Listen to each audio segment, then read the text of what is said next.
이주를 할 수가 없어요. 그렇게 해서 이주가 안 되고 진행이 안 되면 공급이 부족해지겠죠. 공급이 부족해지면 무슨 일이 일어날까요? 공급이 줄어드니까 임대료가 오르겠죠. 아파트는 망고쌤.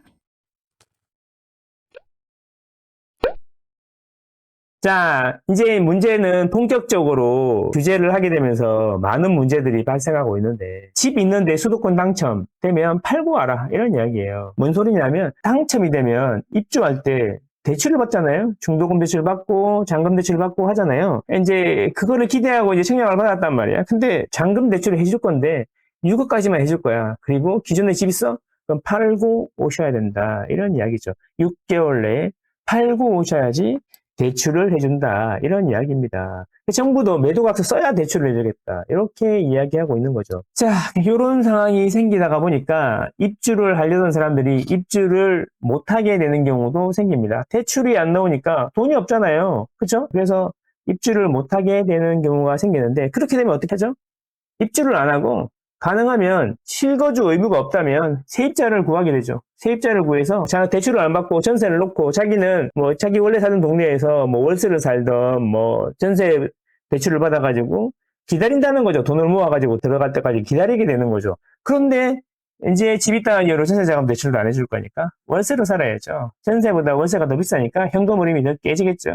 그럼 올라갈 수 있는 가능성이 조금 더 작아지겠죠.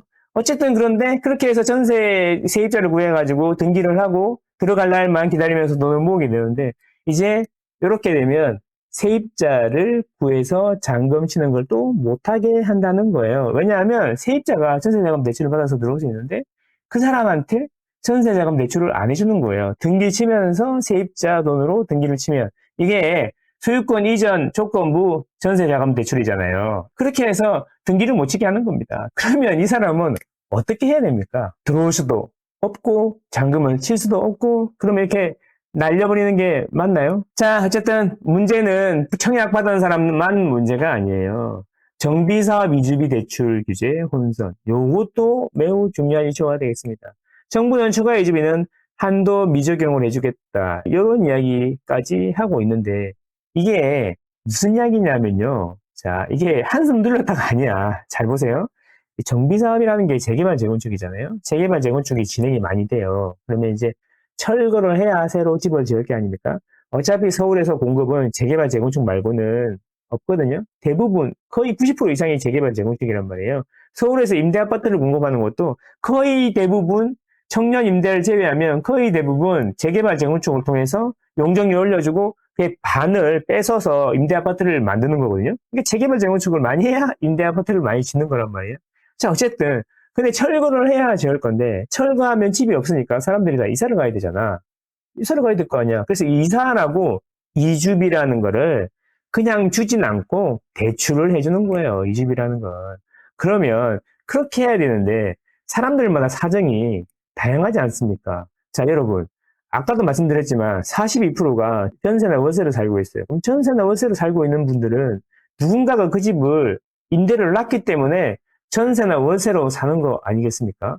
자, 그러면 결국에는 재개발 재건축을 하면 거기에 임대로 살고 있는 사람들도 있다는 거죠. 그러면 그분들 나가시라고 전세 보증금을 빼줄 때 이주비를 받아서 빼준다는 거죠. 자, 무슨 이야기냐? 자기가 살고 있으면 자기가 살 집을 구하기 위해서 이주비를 받고, 거기에 임대를 놨으면 임대놓은 임차인의 보증금을 빼주기 위해서 이주비를 받는다는 겁니다. 그런데 이거를 이제 앞으로는 다주택자 또는 1주택자는 아예 안 해주고 무주택자만 6억까지 해주겠다는 이야기인 거죠. 그러면 무슨 일이 생길까요? 이주를 할 수가 없어요. 보호하려던 임차인, 실수요자들은 보증금을 못 받게 되고, 보증금을 주인이 못 들려주니까 그러면 이주하려고 해도 이주 안 하고 버티게 되고 진행이 더 안 되게 됩니다. 결국에는 대출을 가지고 집값을 잡으려고 했는데 그렇게 해서 이주가 안 되고 진행이 안 되면 공급이 부족해지겠죠. 공급이 부족해지면 무슨 일이 일어날까요? 공급이 줄어드니까 임대료가 오르겠죠. 임대료만 오르나요? 그러면 결국에는 전체 주택시장이라는 공간이 공급이 늘어나야 늘어나는 건데 돈은 계속 늘어나잖아요. 돈이 늘어나는 거에 비례해서 공간이 늘어나줘야지 가격이 안정되는 건데 돈은 계속 쉴 새 없이 늘어나는데 그 돈을 받아줄 주택시장이라는 공간이 계속 안 늘어나니까 가격이 오르는 게 되죠. 그럼 시간이 지나면 집값을 잡으려고 했던 선의로 출발했던 것들이 결국에는 공급 감소로 인해서 주택 가격 상승으로 돌아오게 된다. 그 상승으로 돌아오는 건 결국에는 또 임차인들의 임대료 상승으로 연결이 되게 된다라는 겁니다. 분양을 받았는데 잔금을 못 치게 생겼어요. 또는 이주를 해야 되는데 이주비가 안 나와가지고 이사를 못 가게 생겼어요. 또는 보증금을 못 빼주게 생겼어요. 이런 사람들이 힘들다는 겁니다. 위험하다는 겁니다. 근데 이게 이주비도 그렇고 분양도 그렇고 다 공급에 영향이 있는 거죠. 그렇게 공급이 활성화되려면 이주비도 잘 나가야 되고 분양도 잘 돼야 되는데 그럼 금융이 들어와야 되는 거죠.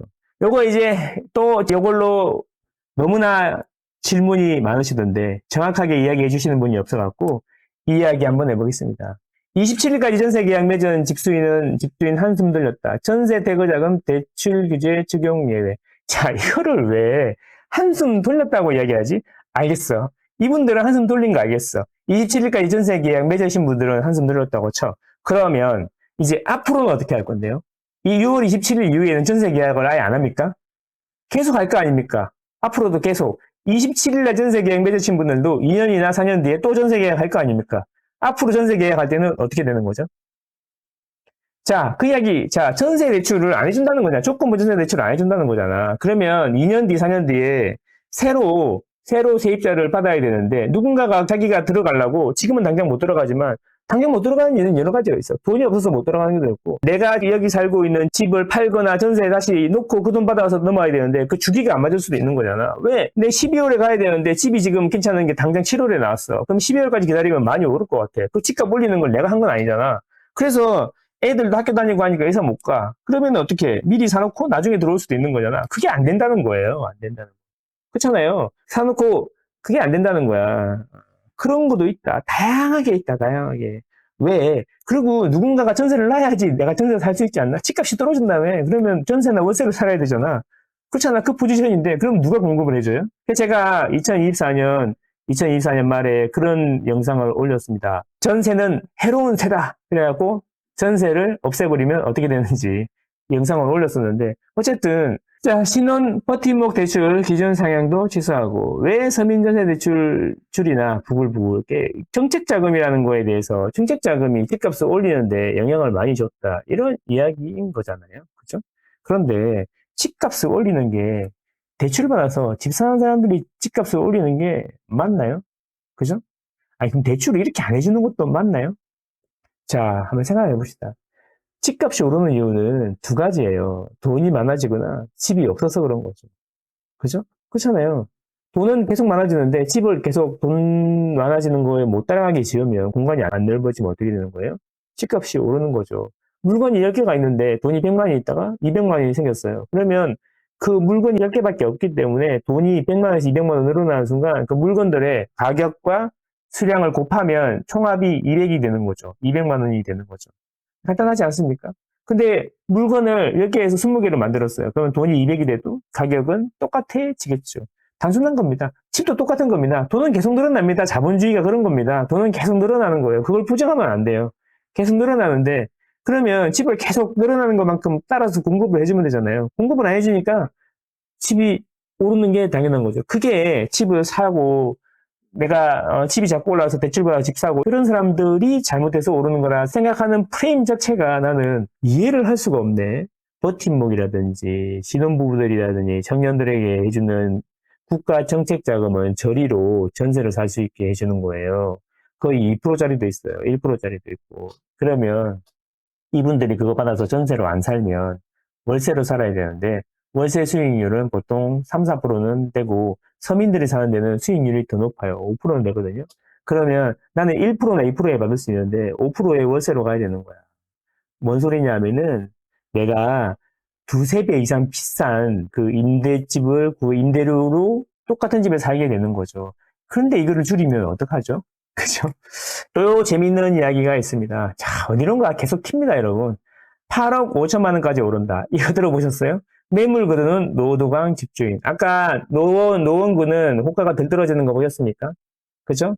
예, 그래서 보시면 이게 무슨 이야기냐면 여러분 노도강 집주인들이 매물을 걷어들이고 호가를 올리려고 그런대요. 아까 데이터로 봤잖아요. 그죠?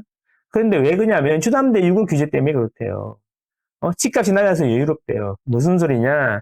LTV 70% 한도로 받을 수 있잖아요, 무주택자는. 그러면 그래서 LTV 70%에서 6억까지 맥스로 받을 수 있으니까 6억까지 맥스로 받을 수 있는 집값이 8억 5천 정도 된다는 이야기예요. 좀 더 되지만 8억 5천 정도 된다.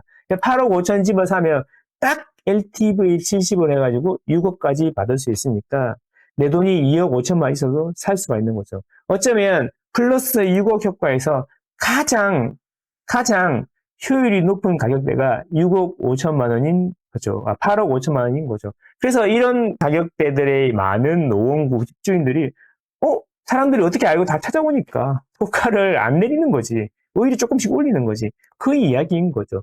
시장은 멈춰 있잖아요. 생물이에요. 계속 움직입니다, 여러분. 계속 움직이기 때문에 이게 뭐가 정책이 나오면 그거에 따라서 계속 적응하면서 변화한다는 거예요. 자, 오늘은 여기까지만 해야 될 것 같습니다.